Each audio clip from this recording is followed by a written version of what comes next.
All right, well, let's get started because I can't wait. So today we've got an extra special guest. I'm Matt from the Hone team. I'm part of the marketing group. Um, and I'm with Sheeba. Sheeba is a Hone coach. She's an author. She's just an amazing person. I love working with Sheeba. And she's got a new book, Confidence, Clarity, and Ease. So thank you and welcome, Sheeba. Thank you so much, Matt. It's a pleasure to be here. So I want to make sure I get this right. So I'm going to read this a little bit. So Shiva is a catalyst for change. I believe that. Her passions reflected in providing leadership development to men and women who desire to bridge the gap from simply managing day to day to becoming exceptional leaders who architect change, innovation, and sustainable excellence. She brings more than 20 years of experience working with individuals through coaching, including a background of more than 7 years as certified K through 12 teacher. So welcome, Shiva. Thanks again, Matt. I'm really excited to be here with you today. Yeah, awesome. Well, let's talk about your book because this is what I wanted to talk to you about. So I read your book, and I want to start with something simple. Yeah, Let's go with the title: Confidence, Clarity, and Ease. Can you tell me why you chose that title? absolutely. And I don't know if we're wanting to continue screen share or not, but one of the reasons where the reason I have that title. In fact, my brother was the one to help me with that title. Because what I've noticed over time in working with individuals and teams, I really wanted to get clear the outcome. What is it that they walk away with as a result of working with a leadership trainer like myself? And those are the three words that I would say would come up is that they walk away with some level of confidence that they can lead well, clarity in more of the skills and tools that they need to lead well, and a sense of ease that, again, in the ways that they go about leading. So those three words really resonated for me as this is the outcome of when someone works with me. So that's how the title came forth. Yeah. Got it. So as a leader, you're not. It's not like you always have to feel that way. Right, and many times they don't, especially sometimes when we are promoted into a new position. You know, we hear a lot about imposter syndrome, where people have the title, but they don't necessarily have the confidence in leading well, or they're not sure and they're not clear what to do or how to connect with the various personalities on their team. And there's such great difficulty and challenge in their role. So absolutely, it doesn't mean that you have that all the time. But what I'm saying is that you can come to a place where you're operating and leading in such a way that you do feel confident, you are clear, and that there's this level of ease in the way you go about your day. So yeah. Love it. I was reading a book on sports psychology, I think, and there was a phrase: "The actions of confidence come before the feelings of confidence." So Hmm. Hmm. You I know, love that. yeah, piggyback on that, sometimes people, even when they want to make a presentation, they want to have confidence before they do it.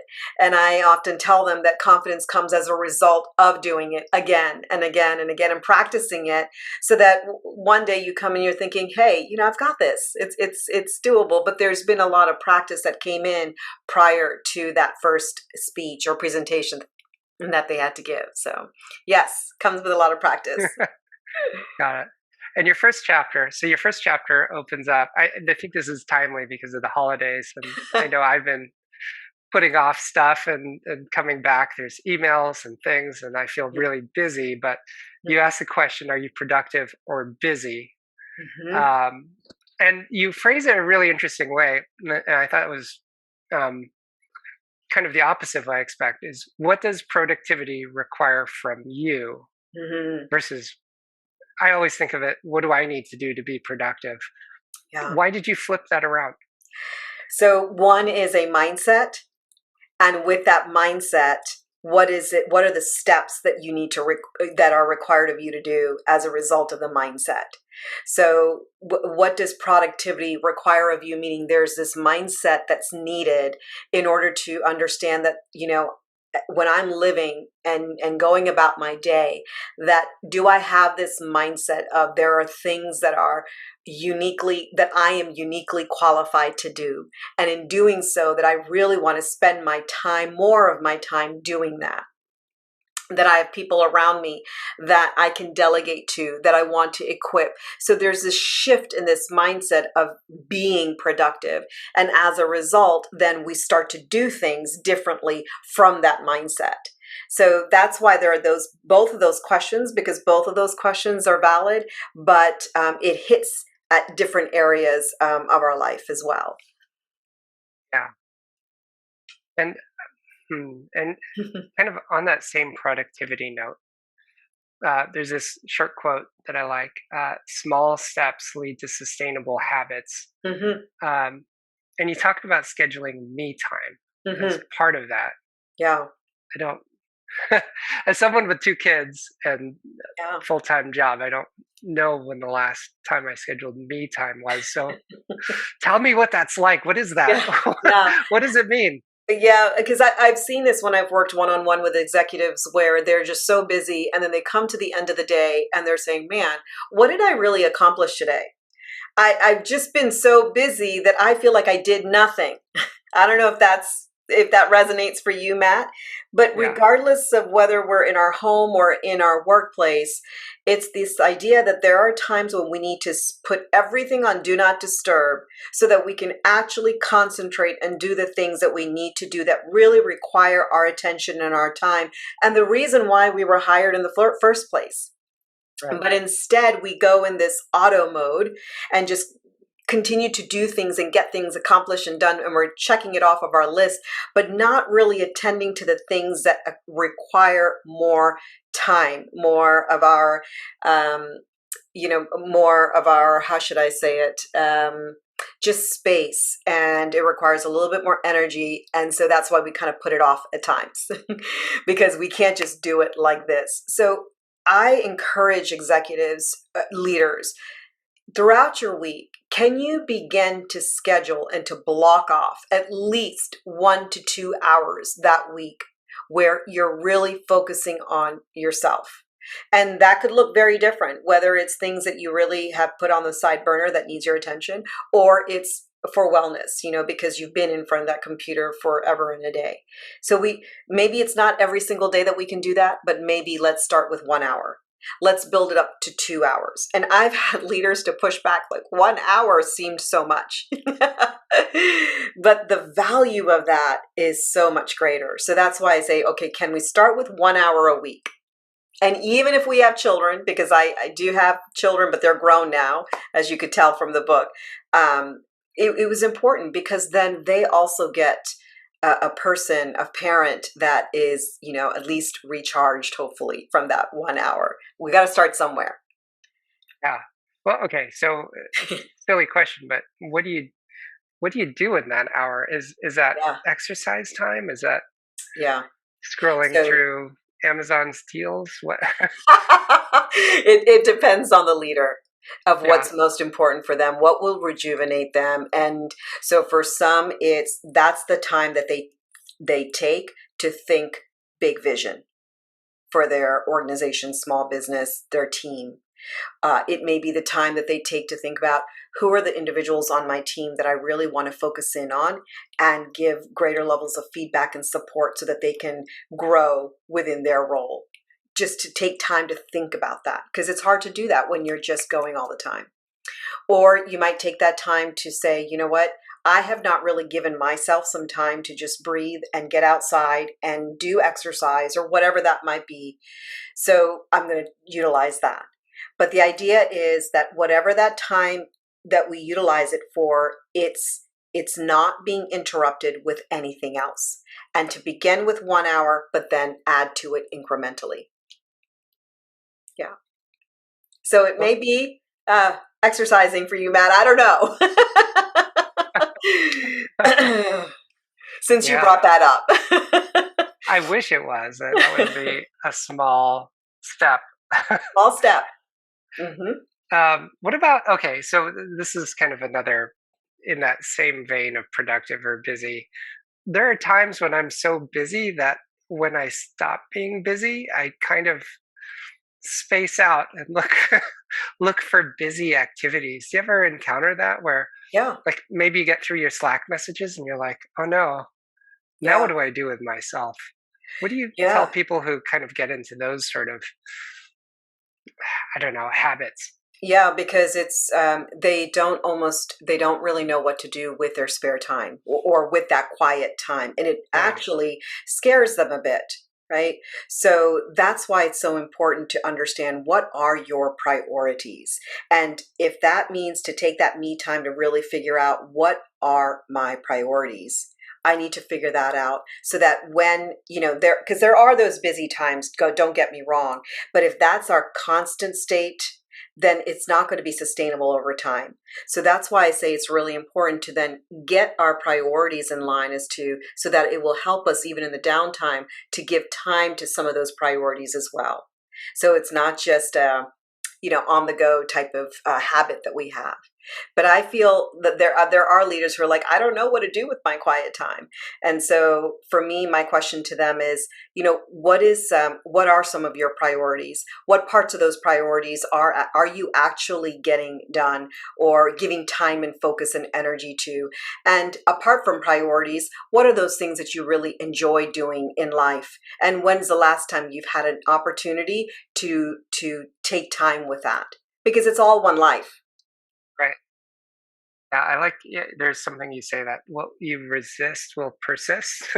Yeah, I what you think. resist will persist. Yes. Yeah. Yes. Um, so on a different vein, there's Yeah. something else. Your second chapter, you kind of go into uniqueness, and you Hmm. have this personal story about your two boys, Yes. which I thought was really cool because I hadn't really thought of it like that.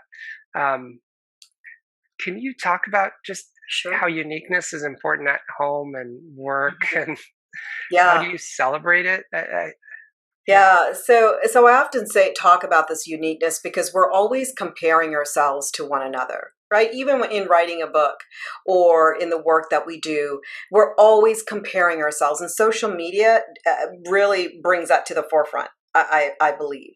And so what I say is, I can never be a Matt, or I can never be my sister or my brother or my two sons. They can never be like one another. Instead, they are very unique beings that bring unique things into this world. And it's to celebrate that. So if, sometimes when you have two children and one is very charismatic and the other one's quiet, the world kind of gravitates to the one who's charismatic, but yet, and often will say, oh, he's not like so and so. Right? I don't know how many children you have, Matt, but you could probably see where families can sometimes start to compare one with another. And the idea is that, they're so unique, they couldn't be like the other. And yet, how can we celebrate the things that each one brings and really build them up to know that that is so valuable and is needed? And so be who you've been called to be. If it is that you're one to really look at the details in at work or bring the things that, you're identifying those things that will cause problems maybe in the long run, or you're one that's like sets that vision. How can we enjoy all these parts so that they all work together? Like this beautiful, almost like this beautiful tapestry that you're seeing, where each part is celebrated and brought together. It works so beautifully. This way, I think when we're able to see that in others, when leaders are able to see that in their direct reports, I think there's less room then for comparison, because I believe comparisons breed competition. And instead, I like to celebrate who that person is and what that person is bringing forth, because it is unique and it is needed. yeah. In our last webinar, we talked to Latanya about sort of surface level leadership and Yeah. how sometimes this sort of comparison, this, I mean, I guess this comes from a case study that we all study in business school, right? Where you cut Jack at GE famously cut off like the bottom 10% of workers, but and it feels meritocratic, but it's actually really harmful, I think, to building a company culture. Hmm. Yeah. Instead, can we really celebrate the uniqueness that each person brings, and thus, then they're also able to grow in the strengths that they have, and they can see that they're celebrated for that as well. And perhaps you're able to also support them in their growth in those strengths. So I really feel that instead of really saying, hey, I want to be like this person or that person, instead it's like, you know what, let me discover those things that, that are within inside of me, that makes me very unique and different. But that is what, that's the beauty of it as well. How would you are there specific kind of ideas or things you would coach a manager on that may be kind of struggling with this? 'Cause I think it's probably all too common. Where as a manager, you're sort of thinking about your end goals and is this person hitting their OKRs or not? And Hmm. it's almost like we try to be very black and white about performance. We don't really talk about uniqueness or some of the other components that people add to your team. How would you encourage somebody that's really kind of not doing that today? Yeah. So one of the things that I like to do is to connect them with. I always like to use some sort of personality assessment or tool to help me understand how this person is unique. And of course, they're just like broad strokes. But for me, when I know someone who is a stabilizer to a team, I like to see how they like to do that. Or if someone is, like I mentioned before, a big vision thinker, what are the ways that they like to do that? Or if they're detail oriented, right? Again, how do they like to show up in that? So because there's a lot of different people who love details, but yet each one can look at it from a different vantage point and a different view. But it's important to understand that, and encourage them to do that with their team, so then each one can know who to call on for different parts of a task even. So those are the kinds of questions I like to ask even when I'm working one-on-one with a coach or with a leader, is to say, where does this show up for you, or how does this show up for you? If you're showing up on an assessment in a certain way, how does that appear in the workplace or even at home? Because it can look a little different at home than it does in the workplace, um, and help them to identify that.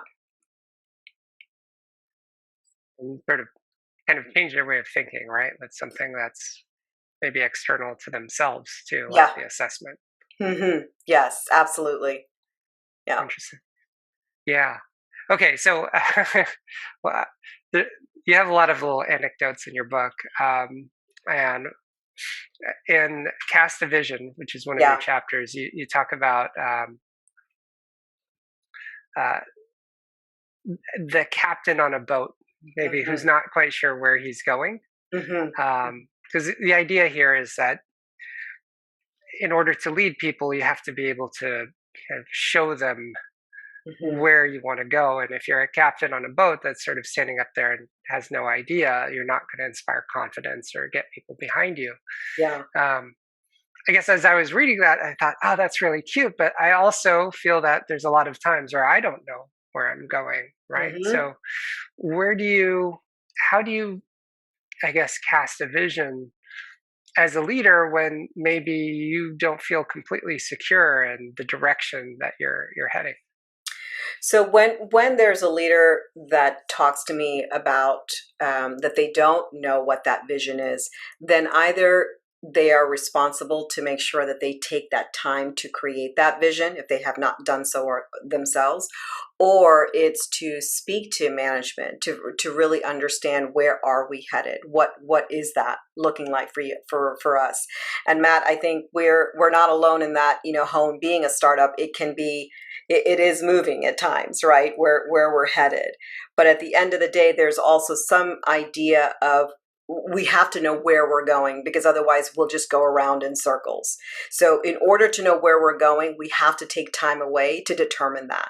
If we remain in the busyness of life or in the busyness of to-do tasks, we'll never know where we're going. That's why I started with that first chapter, productive or busy, because it's so important to unwind from that busyness to really get clear, where are we heading? Otherwise you remain what I call on the grind floor. You're always just doing the work without really realizing, okay, what's most important. And that's the other part of it. Casting a vision is so important to help you prioritize what should you be doing. If that doesn't happen, then it's hard to even prioritize what to do. And so the safety net is to keep just doing things to just get moving along. So any business, any organization, any corporation, we have to know, where are we headed?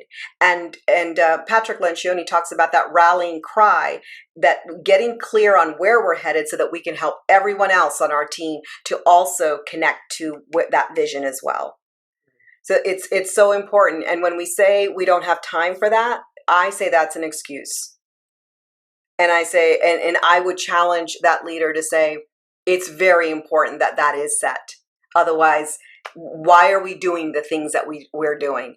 There's no way to then connect to motivation of why we're doing what we're doing. Yeah. Yeah. So I push back on that. Looks like I've got some thinking to do, right? Yeah, I push back. It's important. You know, if we don't have a vision, then where are we going? You don't want to get on a boat, on a ship, where the captain has no idea where the destination is going to be. How we get to that destination there can be numerous routes to that. Yeah.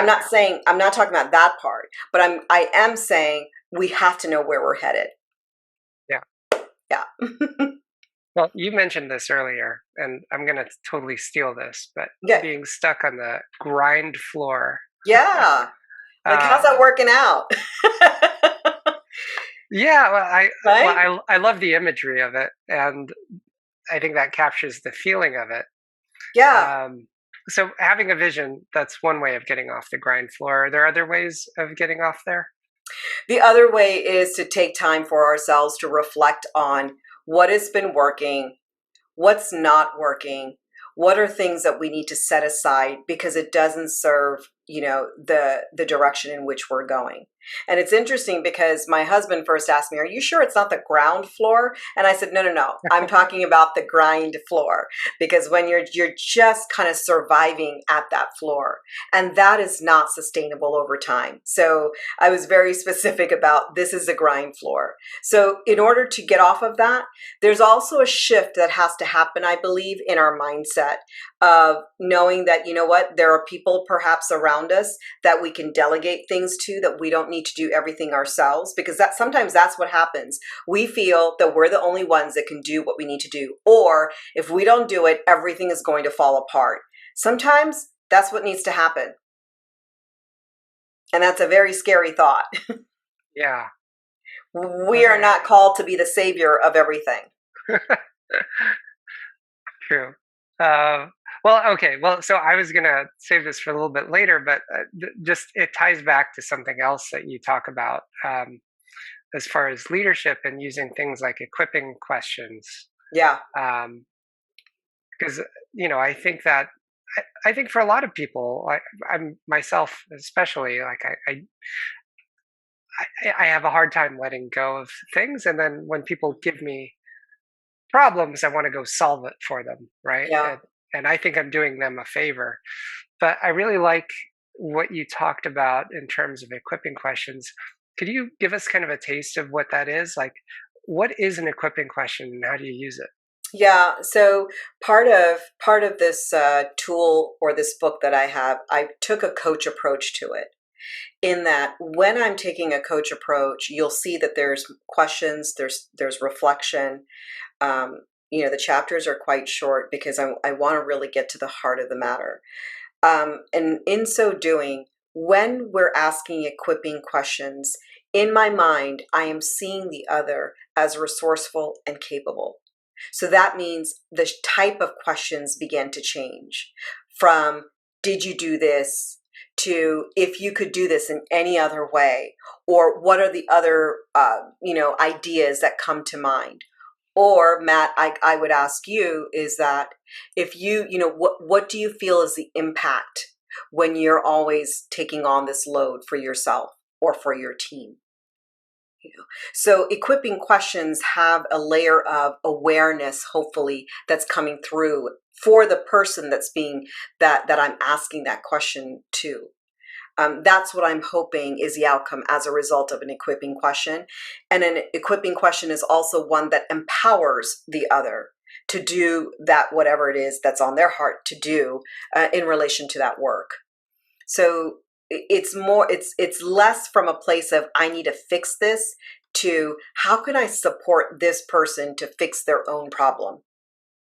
Because I see them, that mindset, I see them as resourceful. So that's the shift. And remember when you even asked me about productive and busy, remember I said I started with more, I shifted that question around because I'm thinking, what is the mindset that's needed in order to then take action on this? So what's the mindset that's needed when we're moving into equipping questions? The mindset is we're seeing others differently. We're seeing that, for instead of trying to help everyone, we're going to be useful instead by saying, you're resourceful, you're capable. Let me ask the questions that might elicit awareness on your end. I like that a lot. So it's a shift. Yeah. And I remember doing this even with my children, when they were younger, you would tell them what to do. That's the role of the parents, that you're telling them what to do. As they got older into teenage and now into young adults, it's more about, I hear that's what you're, thinking of. Tell me some of the considerations that went behind that. Tell me what the impact might be with that. Of all of these choices, which do you feel is best? So it starts to shift. And some of that also means that they might, it might all work out well. That's fine. Knowing that part of that is also around their learning and growth as well, and being okay with that. But that's also important in the workplace. If we're continuing to tell our direct reports what to do, then where does it come? Where is a time when they start to actually do it on their own? When does that shift begin to happen? Because over time, we're not going to sustain. Yeah. In fact, I would say it probably gets worse the longer you do that. Absolutely. And And then you they start to resent it. You do. And and it's this double-edged sword, because you're thinking, well, why am I being resentful? Because, you're thinking, well, they need to do it on their own. They need to take initiative. And true, some do, some personalities don't. But how might you allow for that space for them to actually take the initiative?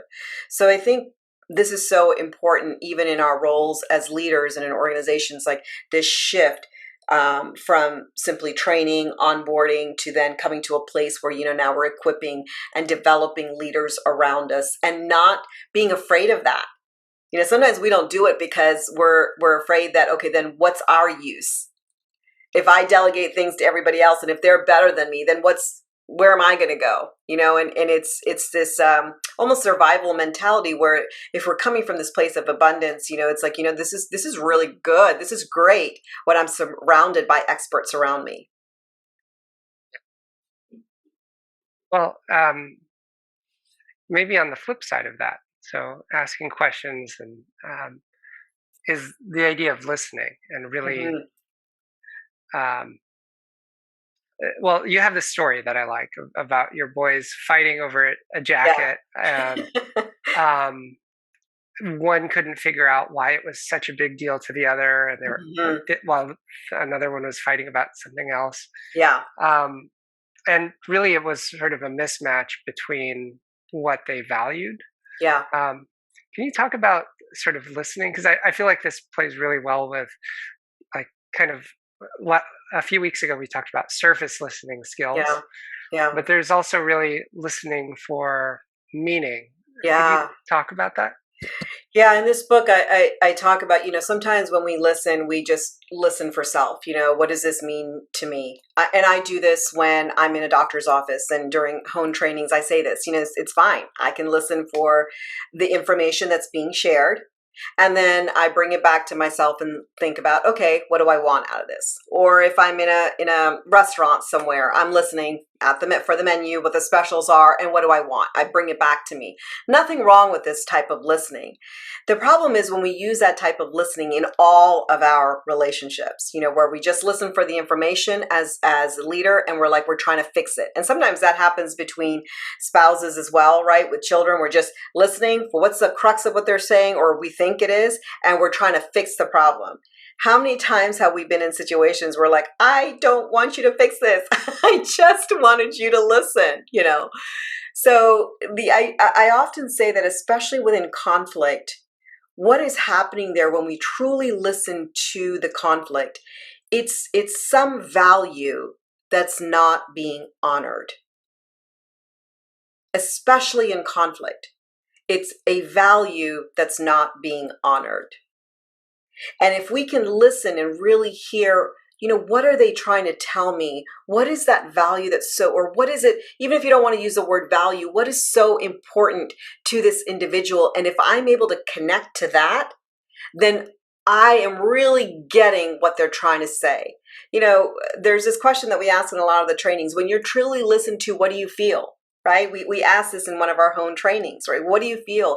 And participants always say, when I am truly valued, when I'm truly listened to, I feel valued. I feel respected. I feel like I'm heard, right? All of these things. And this is the beauty about coaching and facilitation, where we're hearing what's not being said. And so that event between my two boys, it was quite hilarious, but when I was able to bring the two of them together, it's like, what is truly not being honored here? But I didn't ask them that. I just basically stated it. I said, what I'm hearing is that you're thinking he's not really valuing the things that are important to you, And for one, knowing how he values loyalty and all of this, and being able to point that out, they could go beyond the presenting drama and sink a little deeper to have a real conversation. Yeah. So even when we're coaching, Matt, there are times when someone says, I want to be coached on whatever the topic is, I often say to other coaches, I'll say, that's just the topic. It's their relationship to that topic that we're really coaching around. Because when that appears with another pair of actors or actresses or in another organization, they'll know how to relate to that because we coach them around their relationship to that topic. So it wasn't about the jacket or it's not about the cheese. It's about what's going on underneath it. And if we can really hear that and speak to that, that's listening for meaning. Yeah. Well, what's funny is it reminds me, we did this webinar about this time last year about navigating political conversations, and how one of the ways that you can navigate that is to really bring it back down to a values level, because we can disagree very much on politics, but on a very deep down level, on a values level, it's much harder to have a abrasive conversation when you're really listening to the other person's values, and how those get kind of translated up, can sometimes be a bit hairy, but listening at a values level is one of those ways that you can do that. Yeah. And then you don't get caught up in the drama of it. You're just really valuing the person and also what's most important to them. And when you're listening for that level of meaning around what is it that they're truly trying to say to me, then, and as we point that out, then the whole conversation can shift. Yeah. So it's not to say that I'm in agreement with them. It's just saying that I'm understanding what the heart of this is. And you're bringing that forth. Yeah. Yeah. And right now that's not happening, right? In remote work right now, I believe listening is so difficult because we have all these monitors and chat boxes and Slack and Microsoft Teams and all of these tools that are pinging at us at a high rate, even more than when we were in person. And so listening becomes so much more difficult, and yet it is at the heart of leadership. because as we listen for meaning, it starts to cultivate and build relationships. It helps us to delegate because we've heard the things that are important to the person. It helps us to dive into conflict. So it helps us in every aspect of leadership, but it begins with listening. And yet this is so, we're talking at each other and we're not really listening right now, or we're just too busy. Yeah. Well, you mentioned kind of how hard it is to listen in this remote environment, but Yeah, this remote work is tough too for it is. building relationships generally. And so I think it's the last chapter of your book. You talk about guidelines for engagement. And Yeah, I wanted to kind of press you on that because I wanted to find out how that works. yeah. When you say guideline for engagement, like how does having something like that help you be better and more connected with remote work? Yeah, I think it's important whether we have a webinar, we have a workshop, or we're in person or not, in meetings or not. It's these guidelines of engagement is really around how are we going to relate to each other in our workplaces. So things like simple thing, but it's a big thing. Do we have cameras on during our meetings or our one-on-one meetings or in our group? And discussing that openly instead of this assumed thing. Mhm. So I want us to think about the things that we're kind of assuming, but then we get a little irritated by because it's like, okay, they should be doing this or should be doing that, but yet we haven't openly talked about it. So I look at it and I see it. In fact, it's something that I got familiar with in our coach training school because I would be signed up for classes that would go for a certain amount of time, and the question was, how are we going to engage each other during this 6 month engagement that we have together? And I'm thinking, how are we going to engage each other? I don't know. And literally a document was open, from things like, we are going to agree to come prepared for every single time we meet, or we're going to have an agenda that's going to be sent out prior to us coming together. If there's an email that's sent out, on a Friday, what is our engagement, our guideline to engage that? Because it's on the weekend now. Instead of us assuming things, let's bring it out in the open. Let's talk about it. Let's be collaborative about it. And let's have it on a document. And we're all agreeing to this. And come back to this living document in about 4 or 5 months to say, how is this working out? Because when we've all agreed to it, we can hold one another accountable to it. And in fact, this is one of the things, Matt, that we even do in our trainings at home. One of the things that we do at home is we say, hey, when we're on these sessions together, we're going to be agreeing to live participation, to having our videos on, to making sure that this is a safe space, all of that, right? That's what we do even in our trainings at home. So this is such an important thing, whether it's even in person, remote, it's to get clear and have a document that we've outlined what is most important. And I think in your book too, there's some pages in there where you can kind of workshop that as well, Yeah, right? absolutely. In fact, a funny thing was I mentioned speaking about this to one of my girlfriends, and she's a elementary school teacher, and she did this with her class. And even to the point of she had it on this, I think, white post-it note, and they discussed different things and what would happen if there's a sub and how they're going to behave and all of that. And all the students came up and signed it. I mean, that's just in that environment, right? So then they could hold one another accountable when, if they've agreed to that, if that's not going to happen. It's really these behaviors that we're talking about on how we're going to engage one another, whether it's remote, whether it's in person, whether it's during a webinar, whether it's doing classes and sessions. What are we going to agree to as far as how we're going to engage one another? That's what that's about. It's important. Well, I have one more question, and then I Okay. want to open it up to Q&A. However, nobody's put in a question on Q&A, so this is a great time. If you have a question, put it in Q&A so we can answer it first, or you could put it in chat if you really want to. But Q&A is better.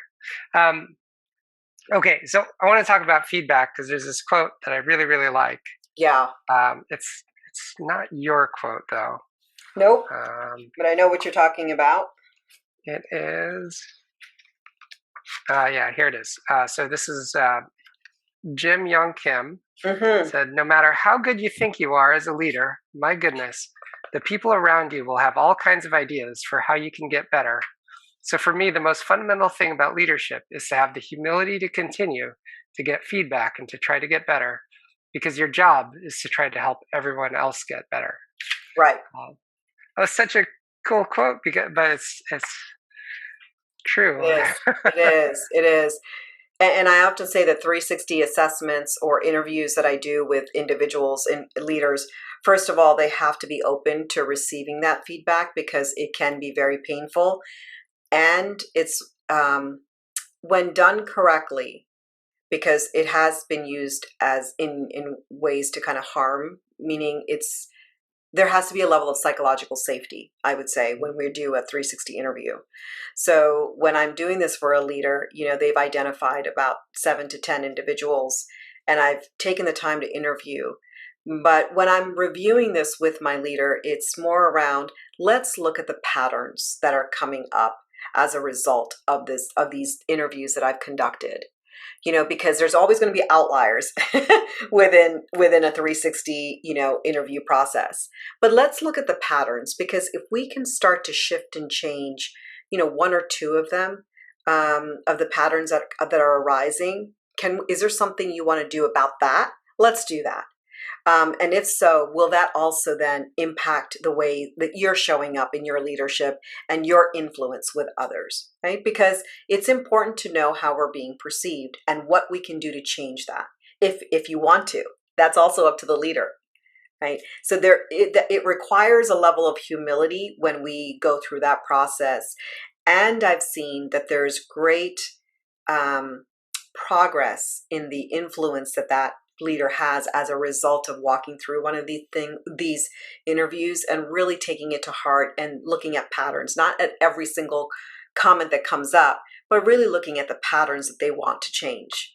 So all of us have areas where we can change. And I think being humble to know that, hey, I need to develop and grow as well. And there are always areas in all of us that need to grow, that need to develop. And that's a good thing. There's nothing wrong with it. Yeah. Yeah, definitely. Or even having going through the process of getting feedback, I think is in of itself is kind of a humbling experience too, It right? is. Because you're opening yourself up for, maybe things you don't want to hear at the moment. And Matt, what I would say is how we show up in one place is how we show up in a lot of places. So if it's showing up there, it might be even showing up at home as well. Yeah. Right? And so if you don't know about it, then it's hard for you to change it. So at least if we know about it, then there's something that we can do. That we can change. And you're not alone when you go through this. You are working with a coach that you trust, hopefully, to partner with you on this process. So that's the other thing that I would say as well. Yeah. But with that, positive feedback is also important too. So let's not forget that. We often go to the constructive level of feedback, but remember positive feedback as well. So either we're receiving feedback on what to continue doing that sometimes we don't realize that it has an impact. And we're also receiving feedback on what things we want the growth edge, right? What are things that we want to shift and change as well that will impact our sphere. So. Yeah. All right. Well, I have a couple questions for you coming through Q&A. So I'm just going to go ahead and read them. Yeah. So when it comes to getting clarity on underlying values, do you have any tips to ensure you're asking the kind of questions to really get to the root of the issue at hand? One of the questions that I like to ask myself is, why is this person telling me this? I like to kind of internally say that to myself. And then to the person, it's important. I might say, what is most concerning to you out of all of this? So that might be another. And based on that question, I'll ask follow-up questions as well. So let me know if that helps with that. But when you've been around a person, you also start to see what's important for that person, what irritates them when something happens, what really excites them, right? So these are the kinds of things that start to perk up and that you start to see. And when a person is upset about something, that means, okay, well, what was it that really upset them? And getting to the heart of that. But that's sometimes what, that I might ask is, what is most concerning for you out of all of this? Or what's at the heart of this? Or what is really upsetting you here around this? Okay, I have another question for you. So, what advice do you have for team members working under leaders who are not receptive to feedback or choose to ignore valid feedback? That's a hard one because, depending on the type of feedback that you're giving, because there can have huge consequence to it as well. I feel that when that happens, if they're not receptive to it, you may have to go higher than that to others that are above them, or even to HR, depending on the type of feedback that you're receiving. The only thing is, I would also advocate, like if there are others who are seeing the same thing, for others to also share that feedback, so there's more than just one person sharing that type of feedback. But that is very difficult, and the person who asked that question is not alone in that. Because there are leaders who are just not open to feedback. Let's just be honest. No matter how good you are at giving feedback, there are some who don't really care, and it's almost like you have to just wait for everything to kind of. Sadly, sometimes it has to fall apart for a person to learn. So it might be to go above. It might be to talk to others around them. It might be to go to HR, depending on the person as well, or the context as well. Yeah. Maybe a follow up to that. There's something else you talk about in your book that I'd love to get a little deeper on is um, asking how people would like to receive feedback is Yeah. something that you mentioned. Yeah. At least for the people who want to get feedback, I guess. Like Yeah. moving on from that, but Yeah. when you're trying to give feedback, you mentioned you should ask how people want to receive feedback. What does Hmm. that actually look like? Yeah. So I'm going to just model that here. So Matt, how do you like to receive feedback? Gently. Gently. Well, Love it. usually face to face because I like I'd prefer to talk about it. I like having examples I can work through. Um, yeah, it's hard to get feedback that's sort of text based or I kind of imagine the worst. So having like a in person or at least Zoom would definitely be one of those things. And so on Zoom, am I hearing that you also wanted videos on? Would that be Yeah, helpful? Okay. yeah, for sure. Okay. And when you say gently, what does that mean to you?